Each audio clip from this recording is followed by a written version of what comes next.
A finisher is a final move that a superstar will use to win their match. Now, these finishers often look really cool and is often their best move that they have. A lot of times though, the finisher does not look the best. In this video, I'm going to go through my top 10 favorite finishers in the WWE. And let's just say a finisher is really important for certain superstars because it'll either make or break your entire career. Let's get into it.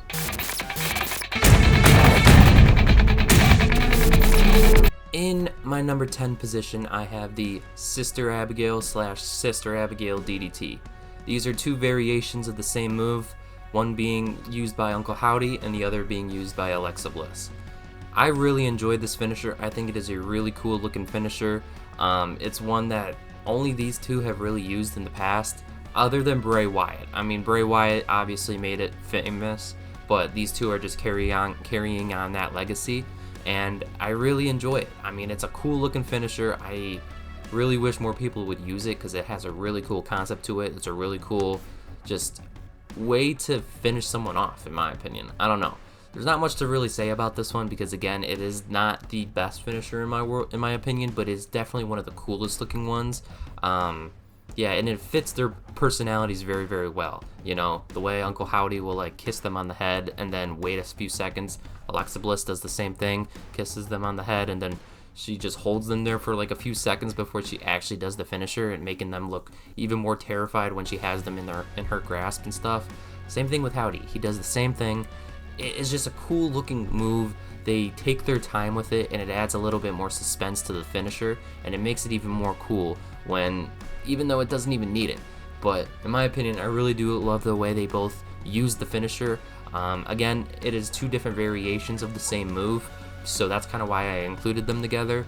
But yeah, I really enjoy the way both of them use their move and use it in different ways. You know, they both have it in a very similar fashion. You know, the setup is the exact same, it's just the execution is a little bit different.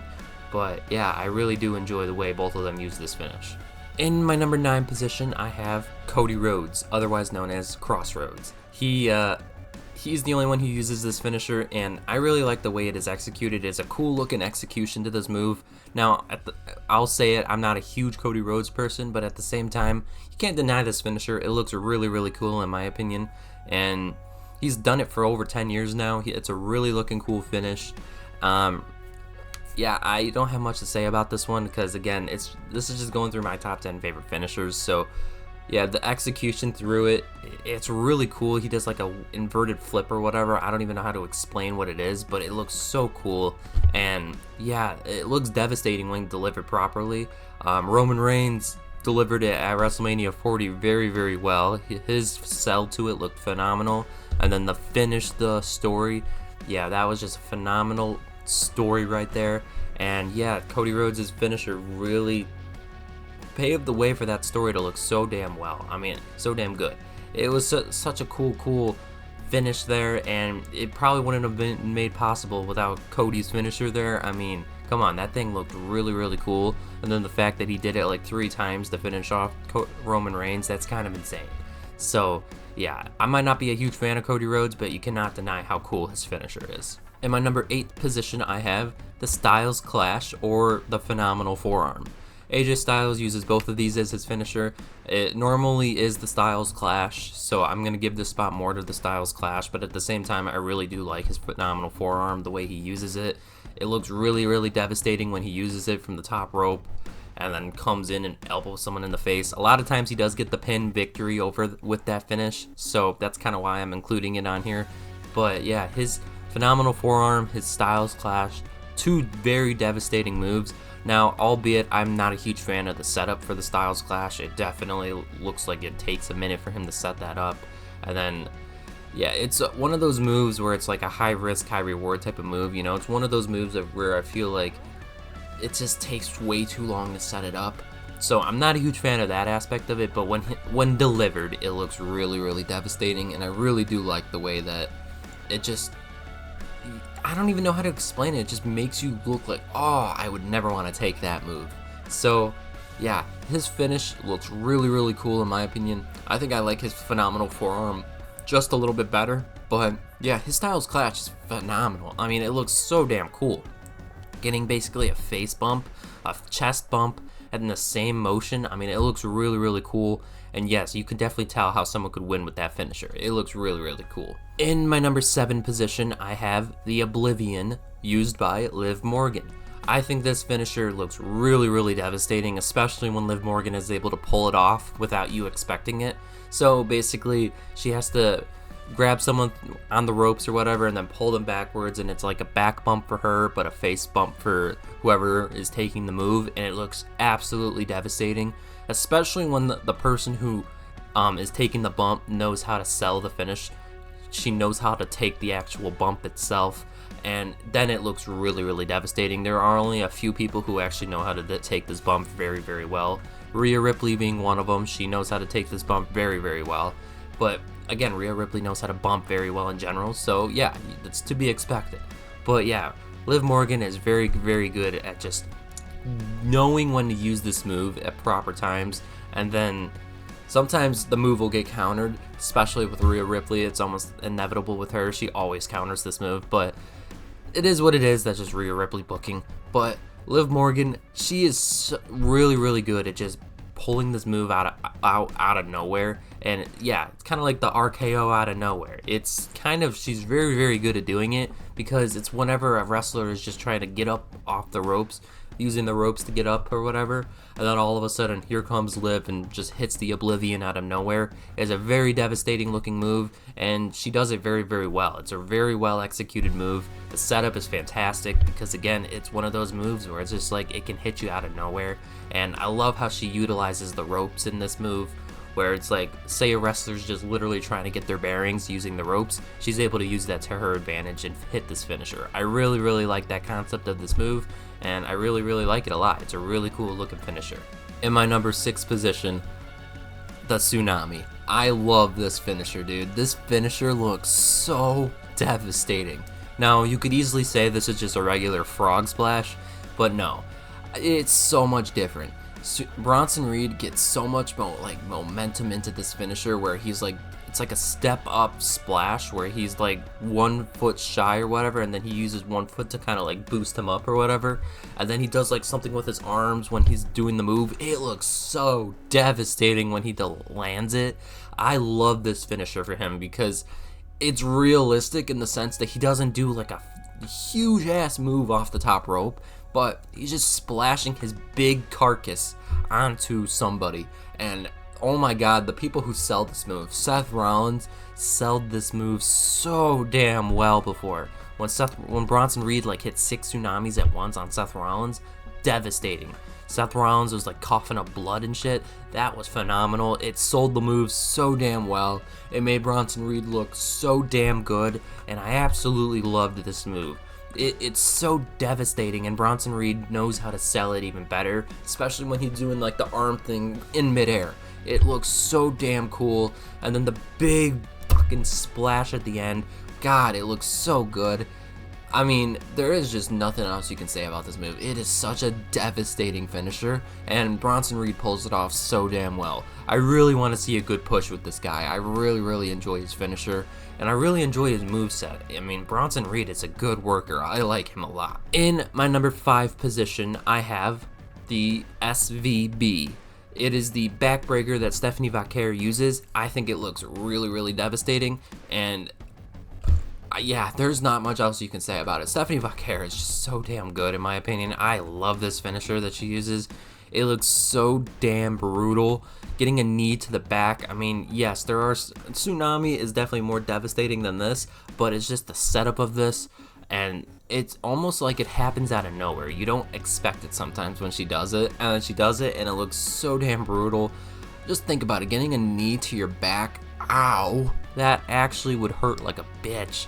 And she delivers it so well. The people who take this bump, they take it very, very well. And then her other finisher that she rarely uses, I think it's like called the wiretap or something like that. She does like a corkscrew flip off the top rope, and it looks really, really good whenever she lands it. And she lands it more times than you would think, but actually, I don't even know why I said it that way. She lands it all the time, but it looks so devastating when she lands it, and it's such a cool corkscrew spin that she does off that top rope. It's such a cool finish. And whenever she uses it, it is really, really cool looking. I love that finisher a lot. That's another one that kind of carries my ranking here for her. She has two finishers that just look so devastating, and she can pull them out whenever she needs to / wants to. So like the SVB, she pulls it out when she knows it's someone she can lift up and use this move on. But say it's a bigger opponent, maybe like a Rhea Ripley or a Nia Jax, she'll pull out the wire tap or spinal tap. I don't even know what she uses, what's it called, but she'll pull that corkscrew out and use that as her finisher, and she does it well. She knows when or when not to use that move, and she does it very, very well. So yeah, in my opinion, I really like both of her finishers here. She's kind of the same instance as AJ Styles. It's just she uses one finisher a lot less than the other. So SVB is really what this ranking is for, but whenever she does pull out that corkscrew spin off the top rope, it really looks really, really cool. So yes, her finisher just in general look really, really brutal, and finishers that I know for a fact I would not want to take. In my number 4 position, it comes with no surprise, the RKO. When you're making a any type of finisher list in general, you know damn well Randy Orton is going to be on there.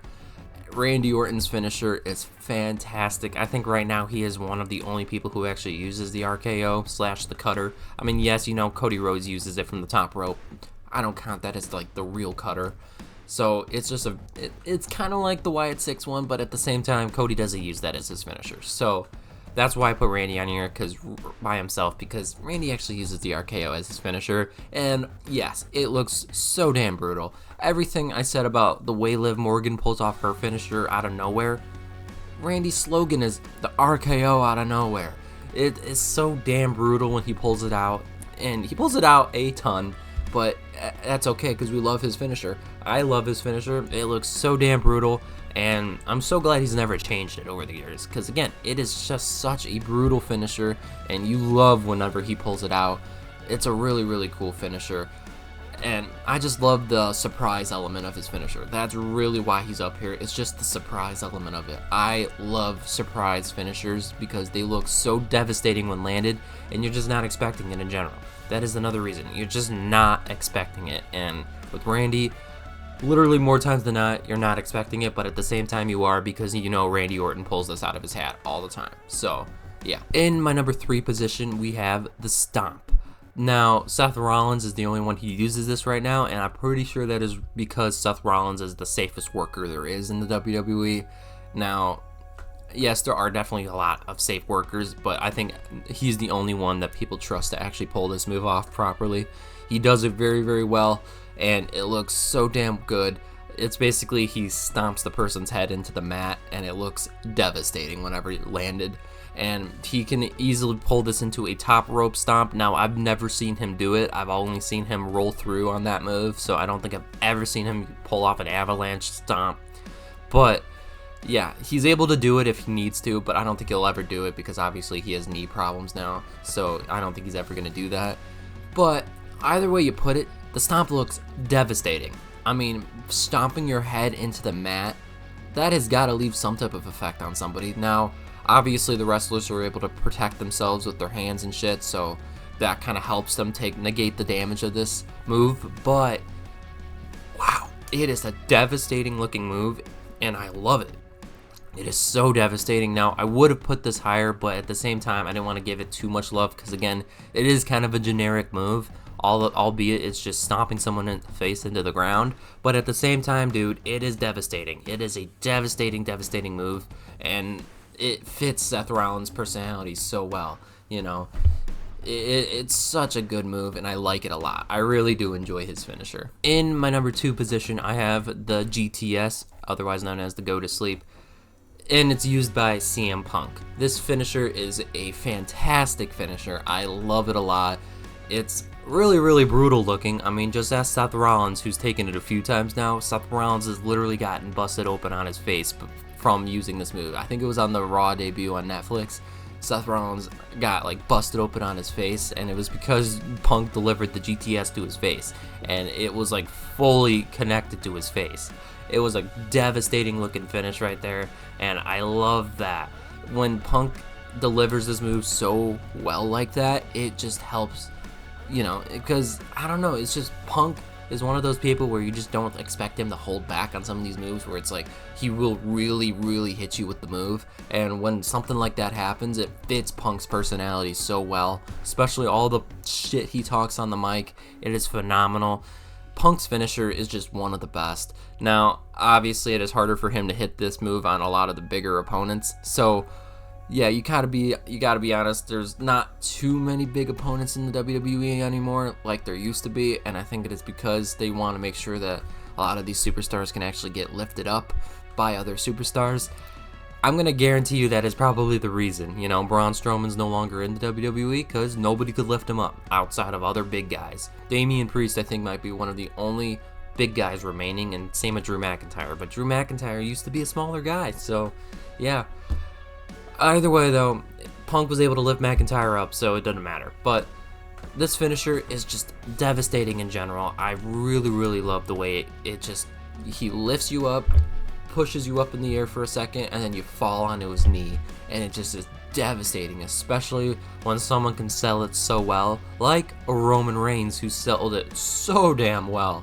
That was one of the best sells I've ever seen. I will play the clip of it. And a GTS to Roman Reigns! And in my number 1 position, I have the spear. Now, you're probably asking yourself, why is Kairi Sane on here and not Jey Uso? Well, because Kairi Sane delivers a much better spear than Jey Uso. And I don't have Braun Breaker front and center because I'm not a huge fan of Braun Breaker's spear, even though I know it looks devastating as all shit. That spear is fucking devastating. Just ask Carlito and other people who have taken this move now. His spear is just so damn brutal, but the only reason I don't like it is because it's so out of control. I don't like the way his spear just looks out of control, in my opinion. He always looks out of control when he's using it, and I know I get it's the whole thing of his character. I get that. I'm not saying he needs to change it. I'm just not a fan of the way it looks. Because it's not like a full-on spear. Like, it looks like he barely connects with the person, or it looks like he's just a rocket ship falling into someone, you know? He does like a little spit, like a spin at the end of it, where it looks like he's kind of doing like a Bobby Lashley type of spear. But, yeah, I'm not a fan of the way it looks. Roman Reigns, I love his spear. I love the way Roman Reigns does his spear. It looks so damn good. Now, I get it. It's very cliche to just give it to Roman Reigns. I get that, guys. I get it. No one wants to be like, why are you always giving it to Roman Reigns, man? Roman Reigns' spear isn't the best, dude. I think Roman Reigns has one of the top spears in history. I really believe that. I give the top one to Edge. Okay, you don't have to go after me for that one. I know Edge has the best spear of all time. But Roman Reigns honestly could be a close second. I mean, I'm not entirely sure. I think I would probably give him a close second. But yes, Edge is number 1. Roman Reigns, I think, is close to number 2, if not number 2. So, yeah, I really do like his spear a lot. I think it is delivered so damn well. But the problem here is that Kairi Sane doesn't really use the spear as her finisher. She just uses it as a simple move sometimes. But that is the only problem with this, is that, as I said before, some people don't use finishers as an actual, finish. Like Cody Rhodes not using the Cody Cutter as a finisher. It's the same problem here, but the spear is delivered so much better by Kairi Sane than Jey Uso. It's not even funny. I mean, the people take the spear so much better with Kairi than they do with Jey, and it's because Jey just does not know how to deliver a spear. I mean, seriously, Roman goes through all the way with the spear. Jey, finishes the spear once he puts contact, Roman, goes a few distance, lets the spear finish, but Jey, ends the spear as soon as he makes contact, if that makes any sense. It's so stupid looking, and that's the reason I don't like it. But yeah, Roman Reigns, I love his spear, and nothing is ever going to change my mind on that. I really do enjoy his spear the most out of any other finisher in the WWE today. Now that concludes my list of my top 10 favorite finishers in the WWE today. Now, I would love to hear what you guys have to say down below in the comment section. Tell me what your guys' favorite finishers are and who delivers them. How the spear, a lot of people deliver the spear. Tell me who your favorite finisher is for that. And tell me if you agree about the whole Jey Uso not knowing how to spear someone.